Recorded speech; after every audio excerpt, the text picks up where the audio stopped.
नमस्कार। हिंदी साहित्य जंक्शन में आपका स्वागत है। राकेश कायस्थ एक वरिष्ठ टीवी पत्रकार, लेखक एवं प्रसिद्ध व्यंग्यकार हैं। उन्होंने प्रिंट और इलेक्ट्रॉनिक मीडिया में लगभग 19 वर्षों तक काम किया है। पिछले लगभग 16 साल से वो टीवी इंडस्ट्री में विभिन्न कार्यों, लेखन, शो रनिंग, प्रोडक्शन आदि में सक्रिय हैं।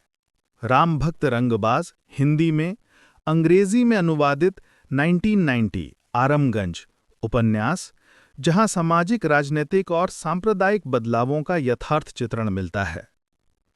कोस कोस शब्दकोश व्यंग्य संग्रह, जिसमें भाषा व्यंग्य की झलक है। प्रजातंत्र के पकौड़े व्यंग्योपन्यास राजनीति एवं समाज की आलोचनात्मक पड़ताल करता है। उनका लेखन अक्सर व्यंग्य से ओतप्रोत होता है, जिसमें समय समाज की विचित्रताएं, सत्ता, संसदीय राजनीति, धार्मिक सांप्रदायिक झुकाव आदि विषयों की सतर्क और विचारोत्तेजक समीक्षा होती है। वे अर्थ, भाषा और स्थानीय वातावरण को इस तरह से लेखक पात्रों में पिरोते हैं कि पाठक को वो समय और संदर्भ अपनी अनुभूति की तरह महसूस होता है। आइए आज हम उनकी व्यंग्य पुस्तक कोस कोस शब्दकोश के एक व्यंग्य का आनंद लेते हैं। शब्दकोश की भूमिका में राकेश लिखते हैं, कोसना और भकोसना दो सबसे प्रिय भारतीय कर्म हैं। दोनों आदि कर्म हैं, दोनों नित्य कर्म हैं, लेकिन भकोसने से ज्यादा आनंददायक काम कोसना है। भूखे भजन भले ना हो, लेकिन कोसना जरूर हो सकता है। सास कोसे तो ताना, सहकर्मी कोसे तो चुगली और पड़ोसी कोसे तो ईर्ष्या। लेकिन जब बिना किसी निजी प्रयोजन के कोई लेखक कोसे तो उसका कोसना व्यंग्य बन जाता है। कबीर से लेकर परसाई तक सबने अपने अपने समय में इसी तरह बिना किसी निजी प्रयोजन के कोसा। मैंने भी कोसा और कोसते कोसते ऐसा लगने लगा कि एक पूरा शब्दकोश बन गया है। एक ऐसा शब्दकोश जिसमें मौजूदा सामाजिक राजनीतिक परिदृश्य में जमकर इस्तेमाल होने वाले कुछ खास शब्दों, जुमलों और मुहावरों की मेरे नज़रिए से की गई व्याख्या है। मेरे कुछ दोस्तों ने इसे हिंदी की सबसे मौलिक डिक्शनरी करार दिया है। कुछ का कहना है कि शब्दों की व्याख्या से इतर भी इस किताब में बहुत कुछ है, इसलिए तय करना मुश्किल है कि इस किताब को आखिर क्या माना जाए। रचनाएं क्या कहलाती हैं, ये मेरे लिए महत्वपूर्ण नहीं है। महत्वपूर्ण ये है कि रचनाएं क्या कहती हैं और जो कहती हैं वो पाठक सुन और समझ सकता है या नहीं। इन रचनाओं के जरिए मैंने पाठक से सीधे संवाद की कोशिश की है। इसलिए चाहता यही हूं कि किसी और कसौटी से पहले रचनाएं पठनीयता की कसौटी पर कसी जाएं। तारीफ कीजिए या गाली दीजिए, आपका विशेषाधिकार है, लेकिन एक बार पढ़िए जरूर। अब हम मातृभाषा व्यंग्य का पाठ करेंगे। आशा करते हैं आपको पसंद आएगा। व्यक्ति जिस भाषा में दूसरों की माँ बहनों को याद करता है, वही उसकी मातृभाषा होती है। मातृभाषा की ये एक सहज स्वीकार्य परिभाषा हो सकती है, लेकिन भारतवर्ष में परायों को याद करने के लिए पराई भाषा का इस्तेमाल करने का चलन लगातार बढ़ रहा है। अब गालियां भी अंग्रेजी में दी जाती हैं, इसलिए मातृभाषा की परिभाषा हमारे लिए कुछ बदल गई है। थोड़ी बहुत असहमतियों के साथ ये माना जा सकता है कि जिस भाषा की आप सबसे ज्यादा माँ और बहन कर सकें, वही आपकी मातृभाषा है। इस खांचे में फिट करके देखें तो हिंदी के मातृभाषा होने में कोई शक नहीं रह जाता। देश आज़ाद हुआ तो हिंदी माता को सरकारी बाबुओं के हवाले कर दिया गया।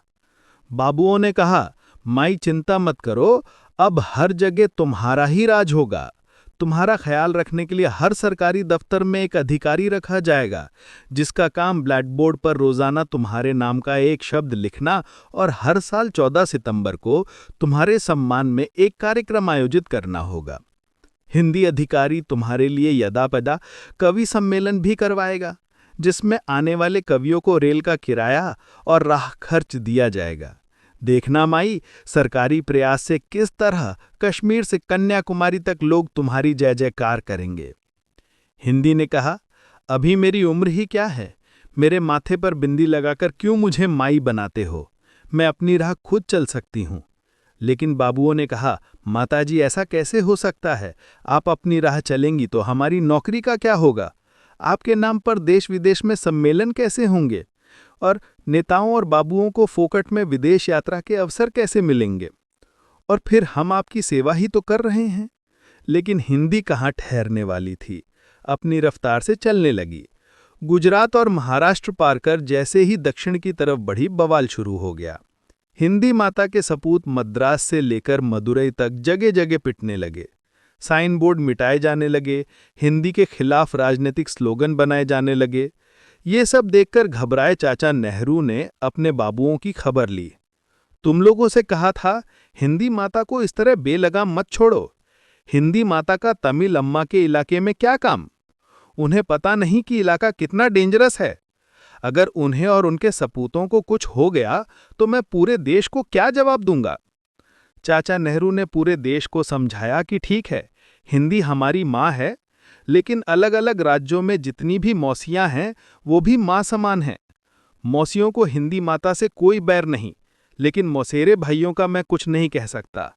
इसलिए सीधा रास्ता यही है कि हिंदी माता बाबुओं की निगरानी में आराम फरमाए, अपने हार्टलैंड से निकलकर कहीं बाहर ना जाएं।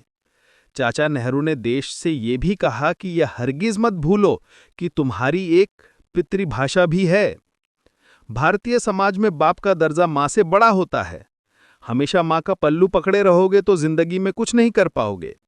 मातृभाषा लोरी सुनने के लिए ही ठीक है। भारत में रहकर रोटी कमाना चाहते हो तो अंग्रेजी सीखो। पूरा देश चाचा के दिखाए राह पर चल पड़ा। नतीजा ये हुआ कि हर जगह अंग्रेजी वाले के बाप का राज कायम हो गया और हिंदी माता हाउसवाइफ बनकर रह गई। आपको ये व्यंग कैसा लगा? अपनी राय जरूर दीजिएगा। आप अपनी पसंद के पुस्तक के बारे में चर्चा चाहते हैं तो कमेंट करके जरूर बताएं।